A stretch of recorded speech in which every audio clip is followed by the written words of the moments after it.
भक्ति योगेन मनसि सम्यक् प्रणिहिते मले अपश्यत् पुरुषं पूर्वं मायाञ्च तदपाश्रया।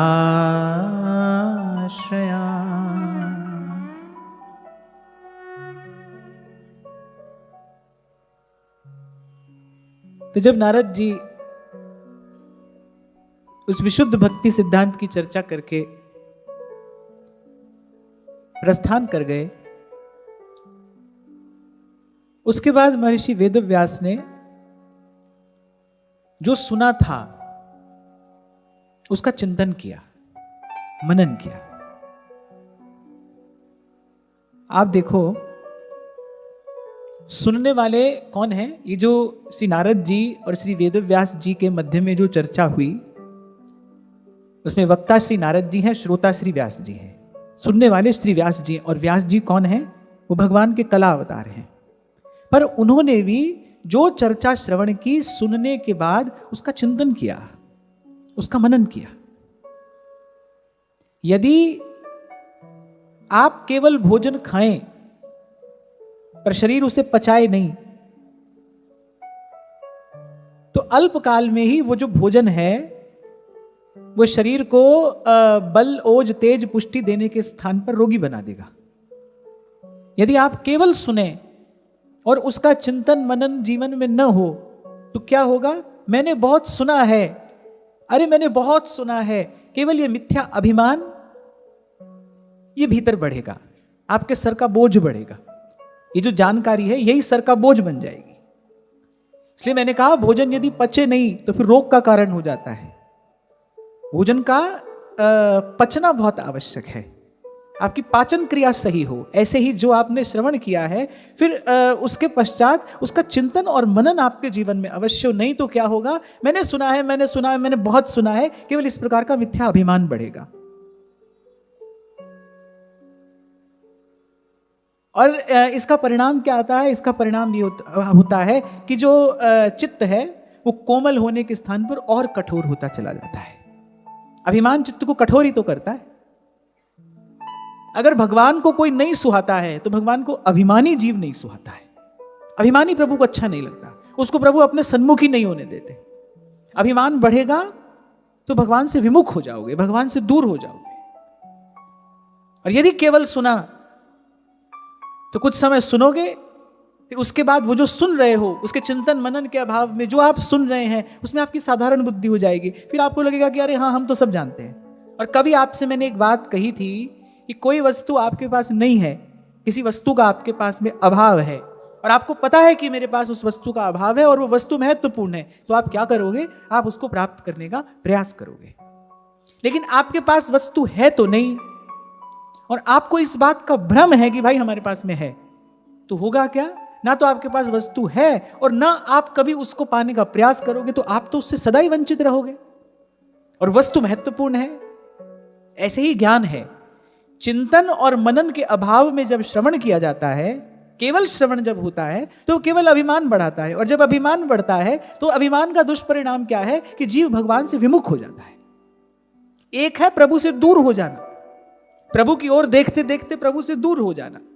हमारी स्थिति यही है, देख तो प्रभु की ओर रहे हैं, कहीं ना कहीं भीतर इच्छा भी है कि इस मार्ग पर आगे बढ़ें, लेकिन अपनी दुर्बलताओं के कारण इस मार्ग पर आज नहीं चल पा रहे हैं। लेकिन एक है बिल्कुल प्रभु से विमुख हो जाना। ये बड़ी भयावह स्थिति है कि भगवान से जीव विमुख हो जाए। अभी कुछ दिन पहले हम चर्चा कर रहे थे, यदि गुरुजनों का अनादर करोगे, गुरुजनों की यदि अवज्ञा करोगे, गुरुजनों से यदि छुपाव दुराव करोगे, इसका परिणाम क्या आएगा? भगवान से विमुख हो जाओगे। और केवल सुनना और उसका चिंतन मनन न करना, यह भी तो गुरुजनों की अवज्ञा है, क्योंकि गुरु आज्ञा दे रहा है, उपनिषद आज्ञा दे रहे हैं कि सुनिए, फिर उसका मनन करिए, फिर निधिध्यासन करिए। और यदि आप ऐसा नहीं कर रहे हैं तो इसका अर्थ यही है कि आप गुरुजनों की, आप आचार्यों की अवहेलना कर रहे हैं, अवज्ञा कर रहे हैं। बताइए कृपा जीवन में कहां ठहरेगी? क्योंकि कृपा पात्र सोई जानिए जो आज्ञावर्ती हुए। क्योंकि गुरु की वास्तविक आज्ञा तो यही है ना वास्तविक गुरु भी यही है, जो गुरु को जो शिष्य को वास्तविक सेवा में लगाए। और वास्तविक सेवा क्या है? मैंने बहुत पहले आपसे कहा था, आज मैं फिर कह रहा हूं, सबसे पहली सेवा और सबसे श्रेष्ठतम सेवा इस सारे अस्तित्व की है कि अपना कल्याण करिए, अपना बुझा हुआ दीपक जलाइए। ये सारे अस्तित्व की सबसे बड़ी सेवा है। सच्चा गुरु जो होगा वो आपको इसी सेवा में लगाएगा। उसको आपसे अपने चरण नहीं पुजवाने हैं, उसको सोने चांदी के आसन पर बैठकर आपसे अपनी आरती नहीं उतरवानी है।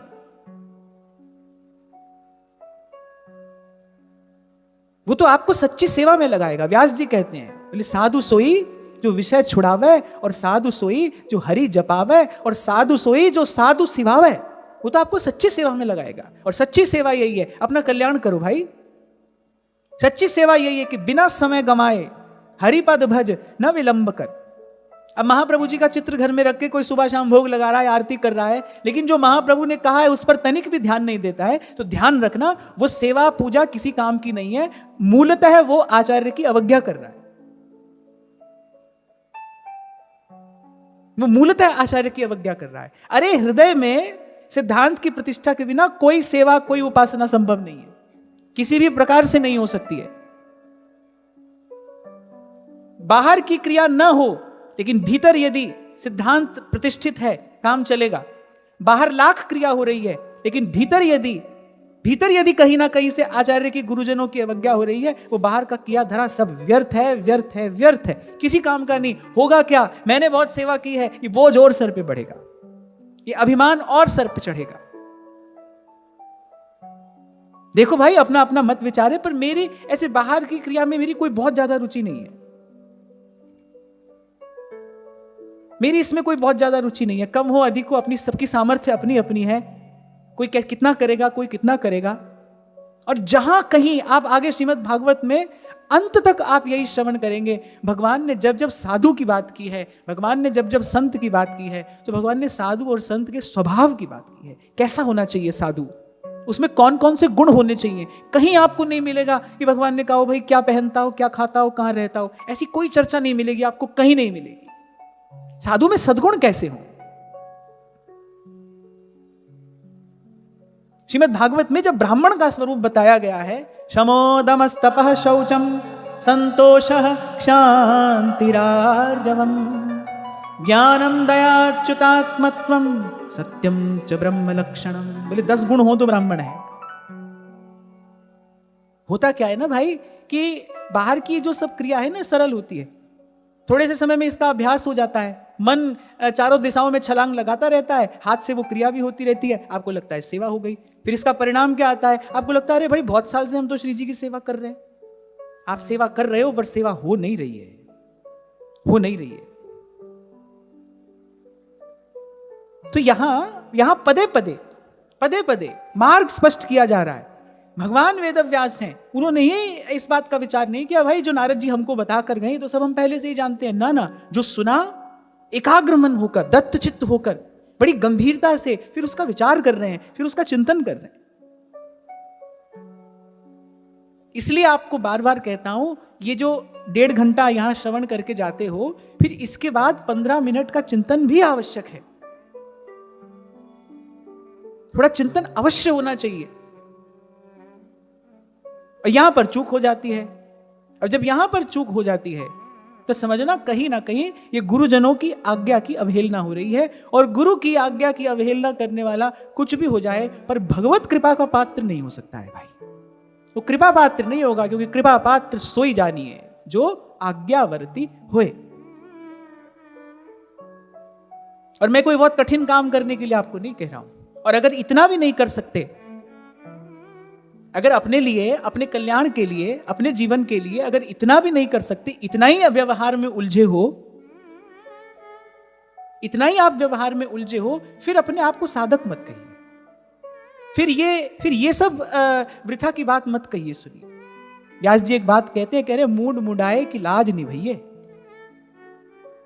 ये जो मार्ग मिला है, कैसे धन्यवाद करोगे प्रभु का? केवल इतना ही तो करना है कि गुरुजनों की आज्ञा में रहिए। वो जो आपसे कह रहे हैं, अरे कम अधिक करने का प्रयास करिए। आपके पास 15 मिनट नहीं है तो फिर 10 मिनट निकालिए। पर मैं आपको इतना अवश्य कहूंगा, जो इतना भी नहीं कर सकते हो, इतना भी अगर आप नहीं कर सकते हो, जैसे कबीर जी ने कहां से आरंभ किया, दर्शन कीजिए साधु का दिन में कई कई बार, वहां से आरंभ करके अंत में आ गए। बोले कहां? बोले नहीं तो बरस में एक बार तो करे ही करे भाई। अरे बोले जो इतना भी नहीं कर सकता, बोले जो इतना भी नहीं कर सकता, बोले उसकी संसार से किसी भी प्रकार मुक्ति नहीं हो सकती। कहीं तो आकर उनको कहना पड़ा भाई जो इतना भी नहीं करेगा, बोले उसकी मुक्ति संभव नहीं है। तो अगर आप इतना भी समय अपने लिए नहीं निकाल सकते, इतना भी चिंतन मनन आपके जीवन में नहीं है, फिर भाई ये कहना सुनना व्यर्थ है, क्योंकि पहले ही कह दिया गया नोत्पादयेद यदि रतिम श्रम एव हि केवलम। सुनते सुनते अगर गति मति रति भगवान के चरणों में नहीं पहुंची, फिर श्रम एव हि केवलम। तो बड़ा सुंदर यहां सिद्धांत मिला। और कैसे? भक्ति योगेन मनसि सम्यक प्रणिहिते मने। इसमें दो बात मिलती है, भक्ति युक्त होकर माने श्रद्धा युक्त होकर। बड़ी बड़ी सूक्ष्म सी बात यहां दिखाई दे रही है अगर आप देखें तो। मैं फिर दोहरा रहा हूं कि सुनने वाले कौन है? भगवान है, भगवान वेदव्यास। वो सारे ज्ञान का मूल है, ज्ञान स्वरूप है। भगवान वेदव्यास ज्ञान स्वरूप है। उन्होंने सत्संग सुना है, उन्होंने नारद जी से सच्चर्चा सुनी है, फिर वो बैठकर उसका विचार कर रहे हैं। और कैसे? भक्ति योगेन, भक्ति युक्त चित्त से। दो अर्थ हैं यहां भक्ति योगेन, भक्ति योग से, अर्थात एक तो भक्ति भावना से, और दूसरा संकेत यहां यह मिलता है कि भाई ये जो मन एकाग्र होता है, जैसा भगवान की भक्ति से होता है वैसा किसी अन्य साधन से नहीं होता। योग आदि से भी मन एकाग्र होता है, लेकिन वहां पर मन फिर बिगड़ जाए ये संभावना रहती है। पर जब भक्ति युक्त चित्त से श्रवण कीर्तन स्मरण अर्चन वंदन और दास्य सख्य आदि इन सोपानों को स्पर्श करता हुआ जब कोई आत्म निवेदन पर पहुंचता है, भगवान के चरणों में अपना समर्पण करता है, भगवान जीव को स्वीकार कर लेते हैं, तब उसके पतन का भय नहीं होता, क्योंकि भक्ति मार्ग में रक्षा करने वाले भगवान है। किसी अन्य मार्ग पर अपनी रक्षा खुद करनी पड़ती है। ज्ञानी को अपनी रक्षा खुद करनी पड़ती है, उसको अपने संकल्प की रक्षा खुद करनी पड़ेगी, उससे भूल होगी उसका पतन हो जाएगा। और ऐसे ऐसे सहस्रों उदाहरण पुराणों की कथाओं में भरे पड़े हैं। अच्छा, ऐसा नहीं कि केवल तपस्या छूट जाए यही पतन होना है। मन में अहंकार आ गया यही पतन हो गया। मैं श्रेष्ठ हूं इस बात का अभिमान आ गया, यह भी पतन हो गया। क्रोध में आकर किसी को श्राप दे दिया, लो ये पतन हो गया। तो वहां पतन की संभावना है, यहां पतन की संभावना नहीं है, क्योंकि भक्त में अभिमान आ भी जाए तो भगवान रहने नहीं देते। भक्त में किसी प्रकार का कोई विकार आ भी जाए तो प्रभु अपने अनुग्रह से किसी ना किसी प्रकार उसको दूर कर ही देते हैं। अपने भक्त में भगवान विकार नहीं रहने देते। जैसे माँ को यदि इतना पता चल जाए कि भाई मेरे बालक को कोई रोग हो गया है, माँ चैन से नहीं बैठ सकती। पिता तो कह देगा कि थोड़ी देर में जाएंगे डॉक्टर के पास, सुबह जाएंगे डॉक्टर के पास, पर माँ को चैन नहीं है। जब तक बालक स्वस्थ नहीं हो जाता तब तक माँ को चैन नहीं है। ऐसे जब जीव भक्त में कोई विकार आ जाता है, जब तक भगवान उसको स्वस्थ नहीं कर लेते, प्रभु चैन से नहीं बैठते। ऐसे अर्जुन को लगा था ना एक बार कि देखो कैसी हमारी भक्ति है, ये भगवान कैसी हमारी सेवा में लगे हैं, हमारा रथ हाँक रहे हैं, क्या क्या नहीं कर रहे हैं हमारे लिए। अर्जुन को लगा भाई कैसी हमारी भक्ति है। बस इतनी सी बात मन में आई। अरे भगवान ने कहा ये क्या हुआ? भगवान ने कहा ये तो रोग हो गया, इसका तो तत्काल निवारण करना चाहिए।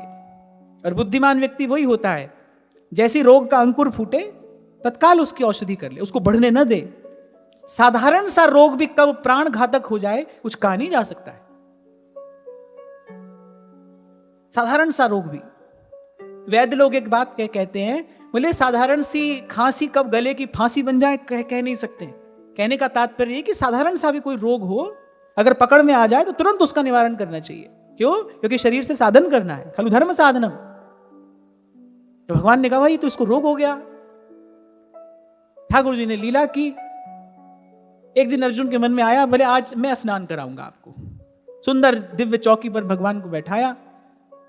तो अर्जुन जैसे उपटन कर रहे थे, ऐसे भगवान की यहाँ पीठ पे पृष्ठ भाग पर अर्जुन ने, जैसे अर्जुन का हाथ लगा, कर स्पर्श हुआ, भगवान ने सीतकार किया। अर्जुन ने कहा क्या हुआ? भगवान ने कहा नहीं कुछ नहीं, वो तुम वीर आसन में बैठते थे ना रथ पर, अब युद्ध क्षेत्र में तो भयंकर शोर होता है, कोलाहल, मुख की बात तो सुनाई नहीं पड़ती। तो भगवान ने अर्जुन से यही कहा था कि रथ दाईं ओर ले जाना हो दायां घुटना लगा देना, बाईं ओर ले जाना हो तो बायां घुटना लगा देना, हम समझ जाएंगे। भगवान ने कहा वो जो बार बार तुम्हारा घुटना लगता था और घुटने के ऊपर कवच होता था, घुटने के ऊपर कवच रहता था, तो बोले बार बार वो जो कवच से युक्त तुम्हारा घुटना हमको स्पर्श करता था ना, बोले बस उससे थोड़ा घाव हो गया। अब माखन से भी कोमल श्रीअंग है प्रभु का। अब अर्जुन अब भी नहीं समझे। अब तो अर्जुन का जो वो भीतर जो रोग था वो ये सुन के और बढ़ गया। बोले अच्छा, हमारे लिए इन्होंने ऐसे घाव भी झेल लिए? अर्जुन ने कहा निश्चित ही भाई, हमारे जैसा भक्त कोई होगा नहीं। और जैसी दृष्टि स्वयं पर आएगी, अभी कल मैं आपसे कह रहा था ना, आंख दो है, दृष्टि तो एक है ना, या तो फूल दिखेगा या कांटा। इतना ही तो सोचा था गोपियों ने कि हमारा कितना बड़ा सौभाग्य है, बस श्री कृष्ण अंतर्हित हो गए। इतना ही तो सोचा था, कितना बड़ा सौभाग्य है हमारा। और क्या गोपियों का सौभाग्य नहीं है? क्या उनका सबसे बड़ा सौभाग्य नहीं है भाई? अरे भगवान कहते हैं भाई सारा संसार तुम्हारे सौभाग्य का उत्सव मनाता रहे, तुम हमें छोड़कर किसी को मत देखो, ना मैं देखूं और को और ना तोहे देखन दूं। अब भी अर्जुन को समझ में नहीं आया। अब ठाकुर जी ने कहा भाई साधारण चिकित्सा से तो काम नहीं हुआ, अब तो विशेष चिकित्सा करनी पड़ेगी। आखेट के लिए गए संध्या के समय, घनघोर जंगल, अर्जुन को भयानक तृषा प्यास लगी। केशव कहां से जल मिले? दूर देखा एक दीपक टिमटिमा रहा है। भगवान ने कहा देखो वहां कोई होगा। अर्जुन गए, द्वार खटखटाया, एक वृद्धा सन्यासिनी तपस्विनी। अर्जुन ने कहा कि मां थोड़ा जल मिलेगा? हाँ मिलेगा बेटा। जल लेकर आई। अर्जुन ने झुककर थोड़ा जल पिया, देखा कुटिया के भीतर बड़े भारी भारी अस्त्र शस्त्र। उसने कहा माता तुम तपस्विनी हो, इन अस्त्र शस्त्रों का क्या काम है तुमसे? वृद्धा ने कहा कि रहने दो बेटा। अर्जुन ने कहा नहीं मां, तुमने जल पिलाकर मेरी प्राण रक्षा की है, तुम्हारा उपकार है मुझ पर, बताओ मैं तुम्हारे लिए क्या कर सकता हूं। वृद्धा ने कहा कि 2 शत्रु हैं मेरे, उन्हीं के लिए मैंने ये व्यवस्था की है, जिस दिन आमना सामना हुआ उस दिन उनके प्राण ले लूंगी। अर्जुन ने कहा अरे मां, ये कार्य तो मैं करूंगा तुम्हारे लिए, मैं तुम्हारा क्षत्रिय बालक हूं, बताओ कौन? तो वृद्धा ने कहा एक तो वो द्रौपदी, एक वो पांडवों की पत्नी द्रौपदी। बोले थोड़ी सी बात के लिए मेरे द्वारिकाधीश को कितना कष्ट दिया। बोले अरे तन उघारा हो के ढका हो, अंत में तो मिट्टी हो ही जाना है। बोले क्या हुआ? थोड़ी सी विपदा आन पड़ी। बोले किस प्रकार पुकारा, मेरे द्वारिकाधीश भोजन कर रहे थे और नंगे पांव प्रभु को दौड़ कर आना पड़ा। बोले इस स्वार्थ को भी कोई भक्ति कहता है? अर्जुन पानी पानी। और अर्जुन ने कांपते हुए स्वर में पूछा, अर्जुन ने कहा और माता वो दूसरा शत्रु? और वो तपस्विनी कहने लगी दूसरा वो पांडुपुत्र अर्जुन। बड़े गंभीर स्वर में उसने कहा और दूसरा शत्रु? बोले वो पांडुपुत्र अर्जुन, जिसने राज्य के लोभ से बोले द्वारिकाधीश को अपने रथ का सारथी बना लिया और हाथों में बोले रथ की बोले वो घोड़े की लगाम पकड़ा दी। बोले उन हाथों में जिन हाथों में भक्त कमल का पुष्प भी नहीं पकड़ाते, कमल की जो नाल होती है ना उसमें बहुत छोटे छोटे कांटे होते हैं। बोले जिन हाथों में भक्त कमल पुष्प पकड़ाने में संकोच करते हैं कि प्रभु के कोमल कर कमलों में कहीं किसी प्रकार का कष्ट या पीड़ा ना हो, बोले उन हाथों में बोले अपने रथ की लगाम उसने पकड़ा दी। क्या लोभ था? राज्य का ही तो लोभ था। बोले इतना स्वार्थी और अपने आप को भगवान का कहीं भक्त समझता है। अर्जुन तो बस मूर्छित होकर गिरने वाले थे। जब उस तपस्विनी से बात सुनी, अर्जुन तो मूर्छित होकर गिरने वाले थे। अर्जुन को जैसे किसी ने निद्रा से जगा दिया हो। अर्जुन को लगा कि अरे सच में मैं तो क्या अपने आप को भगवान का भक्त समझ रहा था, पर वस्तुतः मैंने अपने स्वार्थ के लिए प्रभु से कितना श्रम कराया, प्रभु को कितना कष्ट दिया। और वो मूर्छा आते आते जैसे मानो अर्जुन फिर से खड़े हुए। अब जब खड़े हुए सामने तो ना तो कोई झोपड़ी है, ना वहां पर कोई वृद्धा है, वहां तो मंद मंद मुस्कुराते द्वारिकाधीश खड़े हैं। अर्जुन को बात समझ में आ गई, भगवान को बस इतना ही करना था। और भगवान ने कहा कि अब इस विषय में फिर कोई चर्चा नहीं करेंगे, बहुत देर हो गई, वहां सब हमारी प्रतीक्षा करते होंगे। अर्जुन समझ गए कहां भूल हो रही थी मुझसे। अभिमान नहीं रहने देते भगवान अपने भक्त में। अभिमान क्या, कोई विकार भगवान नहीं रहने देते। इसीलिए कहा है प्रभु ने अपने मुख से, जिमि बालक राखे महतारी। मुझे पंक्ति बड़ी प्यारी है। करऊं सदा तिन्हकी रखवारी। भाई संतों की एक एक बात, एक एक शब्द मेरे लिए तो मंत्र है। जब तुलसी बाबा कहते हैं ना करऊं सदा, सदा का अर्थ होता है कि जिसमें कभी भी कोई भी कालक्रम बाधित ना हो, सदा अखंड रूप से। करऊं सदा तिन्हकी रखवारी, करऊं सदा तिन्हकी रखवारी। देखो भाई, आगे बढ़ने से पूर्व मैं तो इतनी बात आपसे कहता हुआ आगे चलूंगा। हमको तो इसके अतिरिक्त सच्चे सुख का कोई और मार्ग नजर नहीं आया। यहीं पर आकर सुख मिला, यहीं पर आकर सुख मिला और बहुत सुख मिला। उस सुख में अगर कभी कोई बाधा पड़ी तो वो हमारी भूल के कारण पड़ी। उस सुख में अगर कभी किसी प्रकार की कोई बाधा पड़ी तो वो हमारी भूल के कारण पड़ी, वो हमारे अभाव के कारण पड़ी। प्रभु की कृपा में कहीं कोई कमी नहीं है, कहीं किसी भी प्रकार की। भगवान एक बार जब कृपा करते हैं, एक बार जब किसी को स्वीकारते हैं तो पूर्ण ही स्वीकारते हैं। करऊं सदा तिन्हकी रखवारी, करहूं सदा तिन्हकी रखवारी। और वैसे भी भाई, प्रीत का तार जुड़ जाए किसी से, मन अपने आप सिमट जाता है, मन अपने आप सिमट जाता है। और मुझे लगता है कि प्रेम जैसा एकाग्र कोई और नहीं कर सकता है मन को। प्रेम जैसा कोई और नहीं समेट सकता आपके बिखरे हुए मन को। प्रेम ऐसा चुंबक है, जैसे कोई बड़ा चुंबक रख दिया जाए, छोटे छोटे अनेक चुंबक के टुकड़े बिखरे हों, वो एक एक को उठाकर नहीं लाना पड़ता है। आप उस बड़े चुंबक का टुकड़ा वहां रख दीजिए, वो सब छोटे छोटे टुकड़े खींचे चले आते हैं उसकी ओर, और फिर छुड़ाए नहीं छूटते। ऐसे ही जी तन बन गरजत रहे अद्भुत के हरि प्रेम। प्रभु के चरणों से प्रेम का एक भाव दीप हृदय में जल जाए, सिमट जाता है बिखरा हुआ मन। दूसरी बात यहां पर यह मिली कि नारद जी ने चिंतन किया, मनन किया और बोले अपने मन को समेटा। ये जो बार बार आपसे निवेदन किया जाता है कि भाई सुनना है, फिर चिंतन विचार करके इस बिखरे मन को समेटना है। और हमारा मन सिमट रहा है कि नहीं, इसकी कसौटी क्या है, इसकी परख कैसे हो कि मन के जो संकल्प विकल्प हैं, सरल शब्दों में मन की जो उछल कूद है, जो दौड़ भाग है, वो धीरे धीरे कम होनी चाहिए। आपको अनुभव होना चाहिए अपने मन की शांति का। तभी कल मैं आपको निवेदन कर रहा था कि भाई प्रारब्ध से जो मिला है सो तो मिला ही है, नया संकल्प ना आने पाए मन में। संसार का बीज संकल्प ही है। आपके संकल्प से ही आपके पास जो है सो है, इसके मूल में कोई और नहीं है, आपका संकल्प है। इस विषय में सावधान रहना कि भाई जो अपने को मिल गया सो तो मिल गया, वो तो सुख दुख आता जाता रहेगा, लेकिन कोई नया संकल्प मन में ना आने पाए। अपने लिए ये जाल आपने ही बुना है। को ना का सुख दुख करिदाता, निज कृत कर्म भोग सब भ्राता, निज कृत कर्म भोग सब भ्राता। ये जाल आपने बुना है। जैसे ही आपके मन में ये संकल्प हुआ, ऐसा हो जाता, बस ऐसा हो जाता, वहीं से वो बीज पड़ा, अब वो पनपेगा, कहीं ना कहीं अंकुरित हो जाएगा। इससे बचना है।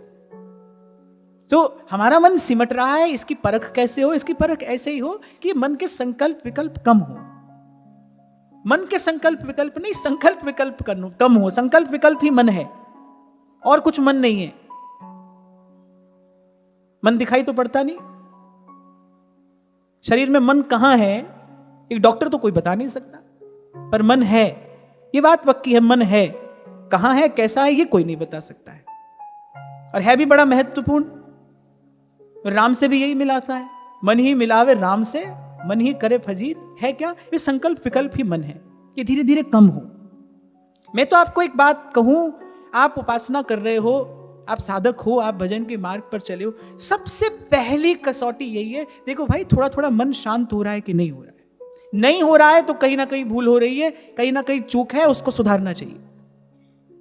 जो कि त्यों आप हैं, जैसे थे आप वैसे ही हैं, वही मन की दौड़ भाग है, वही मन की अटकन भटकन है, तो भाई कहीं ना कहीं भूल है, इसका विचार करना चाहिए। और जब तक चिंतन मनन नहीं करोगे, ये जो चिंतन मनन की बात आ रही है, जब तक चिंतन मनन नहीं करोगे, ये सब बात की सुधि कहां आएगी? काम खत्म नहीं होता है भैया कभी, व्यक्ति समाप्त हो जाता है, काम आज तक किसी का समाप्त नहीं हुआ। जो जहां है, जैसा है, उसको जैसे का तैसा छोड़ के भजन करना पड़ता है। आप कभी ये नहीं सोचना भाई पहले काम निपटा लें फिर भजन करें, पहले ये निपटा ले फिर भजन करें। ऐसा ऐसा ऐसा करके भजन नहीं होगा। जो जहां जैसा है उसको एक बार वहीं छोड़कर लगना पड़ता है भजन में, साधन में। गुरुजनों का तो यही अनुभव है, इसीलिए वो कहते हैं कि भाई 100 काम छोड़ के नहाना, 1000 काम छोड़ के खाना, 1,00,000 काम छोड़ के भजन करना। 1,00,000 काम छोड़ के माने हो जाएगा, ये काम हो जाएगा, पहले भजन कर ले। इसके लिए थोड़ा थोड़ा जीवन में नियम साधन गुरुजन बताते हैं कि ऐसे बिखरे हुए जीवन को, अपनी जीवन शैली को कैसे सन्मार्ग पे लाओगे। थोड़ा नियम संयम चाहिए। संयम से क्या होगा? वो जो दौड़ लगी है आपकी वहां, एक तो उस पर नियंत्रण लगेगा। नियम से क्या होगा? फिर वो नियंत्रित मन धीरे धीरे सधेगा। इसलिए नियम संयम दोनों की आवश्यकता है। संयम के बिना नियम नहीं होगा, संयम के बिना नियम नहीं होगा, और जीवन में कोई नियम नहीं होगा तो बहुत दिन तक संयम नहीं साध पाओगे। इसलिए दोनों की आवश्यकता है, थोड़ा नियम भी चाहिए, थोड़ा संयम भी चाहिए। बुद्ध जनों का यही अनुभव है, उन्होंने अपने जीवन से ही अनुभव निकाल कर दिया है। थोड़ा नियम भी हो, थोड़ा संयम भी हो। ये दोनों एक दूसरे के अभाव में ज्यादा दिन रह नहीं पाएंगे। संयम के अभाव में नियम पालन हो ही नहीं सकता। मैं और सरल करके आपको बता देता हूं। संयम माने एक प्रकार का अनुशासन। अगर आपके जीवन में इतना अनुशासन नहीं कि भाई समय पर खाएंगे, समय पर सोएंगे, समय पर सोओगे नहीं, समय पर जगोगे कैसे? और समय पर जगकर जो भजन करने का नियम लिया है वो पहले दिन नहीं तो दूसरे दिन टूट जाएगा। जीवन सधेगा कैसे? ये जो बिखरा हुआ जीवन है ये सधेगा कैसे, सिमटेगा कैसे? इसलिए तो आपको कह रहा हूं भाई, ये कहते सुनते रहोगे, केवल इतने से बात नहीं बनेगी। इतना समय तो आपको निकालना पड़ेगा, और नहीं निकाल सकते तो फिर पिसते रहो इस चक्की में, जिसके लिए कबीर कह रहे हैं, 2 पाटन के बीच में और साबत बचा न कोई। फिर यहां से वहां से, इससे उससे जाकर पूछ रहे हो, ऐसा हो रहा है, वैसा हो रहा है, अनेक अनेक प्रश्न है, अनेक अनेक संशय है मन में, कोई उत्तर नहीं है भाई उसका, कोई उत्तर नहीं। इससे जाकर पूछा, उससे जाकर पूछा। अरे एक बात आपको और बता दूं, बाहर से कितने उत्तर सुन लो, मन का समाधान तो भीतर से ही होगा, जिस दिन होगा। मैं उस दिन एक छोटा सा वीडियो सुन रहा था, ऑडियो था। मां आनंदमयी से किसी ने प्रश्न पूछा। किसी ने मुझे कहा कि एक बार आप सुनिएगा, मां का स्वर सुनिएगा। मुझे बड़ा आनंद हुआ सुनकर। यूट्यूब पर 1-2 छोटे छोटे उनके ऑडियो क्लिप्स हैं मां आनंदमयी के, तो मैं वो सुन रहा था। एक माता ने प्रश्न किया, मां ने उत्तर दिया, उसने दूसरा प्रश्न किया, मां ने फिर उत्तर दिया। और उस माता ने कहा कि कोई ईमानदारी से अगर चलना चाहे और बाहर बड़ी प्रतिकूलता हो, परिस्थिति अनुकूल ना हो, वो कहां जाकर समाधान प्राप्त करे, कहां जाए? तो मां ने बड़ा सुंदर उत्तर दिया। मां ने कहा कहीं जाने की आवश्यकता नहीं है, समाधान जब भी मिलता है अपने भीतर से मिलता है, बाहर से नहीं मिलता है। बाहर का समाधान, बाहर से किसी से उत्तर ले भी लोगे भाई, बात पूरी नहीं पड़ेगी। ऐसा नहीं है कि आप लोगों के प्रति जो मेरा कर्तव्य है मैं उससे भागता हूं। मैं जानता हूं आप लोगों के प्रति मेरा एक कर्तव्य है, और मैं यथासंभव यथाशक्ति प्रयास करता हूं उस कर्तव्य को पूरा पालन करने का। लेकिन मैंने कभी आपसे यह नहीं कहा ना कि आप पूछो प्रश्न में उत्तर देता हूं। क्यों? क्योंकि वो बेकार की बात है, वो व्यर्थ की बात है। उत्तर तो आपको मिलेगा। मैं तो आपको वो रास्ता बताऊं जिससे आपको अपने भीतर से उत्तर मिले। मैं तो आपको वो रास्ता बताऊं जिससे आपको अपने भीतर से समाधान मिले, आपको अपना समाधान मिले। सबके प्रश्न अलग अलग हैं। क्यों? क्योंकि सबकी परिस्थितियां अलग अलग हैं, सबकी पूर्व की यात्रा अलग अलग है, सबका प्रारब्ध संस्कार अलग अलग है, सबकी रुचि वृत्ति अलग अलग है, सबके प्रश्न अलग अलग होंगे। तो मैं तो आपको ये बताऊं, मैं तो आपको वो मार्ग सुझाऊं जिससे आपको अपने भीतर आपका समाधान मिल जाए। उपनिषद कहता है, ये उपनिषद का वाक्य है कि गुरु वही होता है जो अपने शिष्य को वो गौरव प्रदान कर दे। अरे साधारण सा पारस पत्थर भी मोल तोल बदल देता है, अपने समान कर देता है। संत, पारस तो स्वर्ण करता है, संत अपने समान करता है, गुरु अपना गौरव दे देता है। कभी आपसे कहा था मैंने, किसी को 2 रोटी देना ये पुण्य का काम है, किसी भूखे को 2 रोटी दे दो ये पुण्य का काम है, पर उसको 2 रोटी कमाना सिखा दो, इससे ज्यादा श्रेष्ठ कार्य और कोई नहीं है। उसको आप आत्मनिर्भर बनाओ। तो मेरा पहले दिन से विचार यही है, मैं इसी सिद्धांत को अपने चिंतन में रखकर यहां तक आया हूं। भाई आप लोग आत्मनिर्भर बने, आपको अपने प्रश्न का उत्तर, आपको अपना समाधान अपने भीतर से मिले। अरे आपके भीतर भी तो परमात्मा बैठा है, आपके भीतर भी तो परमात्मा बैठा है। कल यही तो गुनगुना रहा था मैं आपसे, मन मस्त हाथी पे मुनिया बैठी, अंकुश दे दे हारी। मन मस्त हाथी पे मुनिया बैठी, अंकुश दे दे हारी। सब संतन मिल ज्ञान बताया, सब संतन मिल ज्ञान बताया, मुनिया हो गई न्यारी। तू मुनिया पिंजरे वाली ना, तू मुनिया पिंजरे वाली ना। और भाई कोई पिता ऐसा नहीं होता, कोई पिता ऐसा नहीं होता जो ये चाहे कि बालक जीवन भर मेरे पर ही आश्रित रहे। पिता को तो बड़ी प्रसन्नता होती है जब बालक उससे 2 कदम आगे निकल कर जाता है। पिता के हर्ष का ठिकाना नहीं रहता। पिता तो उसी दिन अपना जीवन सफल समझता है भाई जिस दिन उसका बालक उससे 2 पग आगे निकल जाता है। और गुरु तो भाई माता भी होता है और गुरु पिता भी होता है। कहते हैं माता बालक को गोद में उठाती है, माता बालक को गोद में उठाकर दुलारती है कि मेरे बालक को किसी की नजर ना लग जाए। माता छुपा कर रखती है अपने आंचल की छांव में। पिता गोद में नहीं छिपाता है, पिता बालक को अपने कंधों पर बिठाता है कि जहां तक संसार मुझे दिखाई पड़ रहा है तुझे उससे भी आगे दिखाई पड़े। गुरु माता भी है, गुरु पिता भी है। वो सब प्रकार के अनर्थों से रक्षा भी करता है, मिथ्या से बचाता भी है, लेकिन उसको बड़ी प्रसन्नता होती है, उसको वास्तविक प्रसन्नता होती है। उसका गुरुत्व तो उस दिन सफल हो जाता है जिस दिन उसका शिष्य उससे 2 पग आगे निकल कर खड़ा होता है। तो मैं तो यही पवित्र भाव लेकर आता हूं, आपको आपका समाधान आपके भीतर से मिले। आप खोजें अपने प्रश्न का उत्तर, और आप ऐसा कर सकते हैं। क्यों? क्योंकि जो ज्योति मेरे हृदय में जल रही है वो आपके हृदय में भी जल रही है। यही बात संतों ने कहकर आपको मुझे समझाया, मन तू ज्योत स्वरूप है, अपना मूल पहचान। आइए, हमको तो केवल आपकी आपसे पहचान करानी है। जाम्बवान जी ने केवल हनुमान जी को उनकी शक्ति का स्मरण कराया। बड़े नटखट थे हनुमान जी, ऋषियों ने श्राप दे दिया, बोले भूल जाओ अपनी शक्ति, इसी कारण तुम इतना उत्पात करते हो। भूल गए।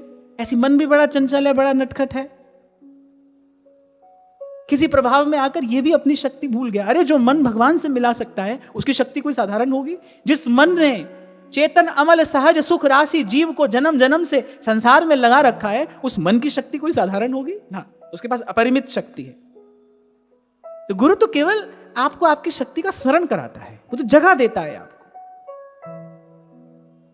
अलख डाल पे मुनिया बैठी, पी ज्ञान की बूटी। अलख डाल पे मुनिया बैठी, पी ज्ञान की बूटी। सतगुरु मिल गए जुगत बता दी, सतगुरु मिल गए जुगत बता दी, सतगुरु मिल गए जुगत बता दी। हरि नाम ले छूटी, मुनिया पिंजरे वाली ना, तू मुनिया पिंजरे वाली ना, तू मुनिया पिंजरे वाली ना, तू मुनिया पिंजरे वाली ना। और जिस दिन आपकी आपसे पहचान हुई, सहजोबाई कहती हैं, करे आपन ही को खोज मिले तब राम सनेही। जिस दिन आपकी अपने आप से पहचान हुई, जिस दिन इस सिंह के शावक को यह पता चला कि मैं तो भूल से भेड़ों के झुंड में था, उसको सिंह बनते देर नहीं लगती। वो उसी क्षण वो अपनी मृगेंद्रता को प्राप्त कर लेता है, जैसे उसको स्मरण होता है। इसीलिए शास्त्र कह रहे हैं विपद विस्मरणम विष्णो संपन्न नारायण स्मृति ही। ये सारी विपत्तियों के मूल में क्या है? भूल।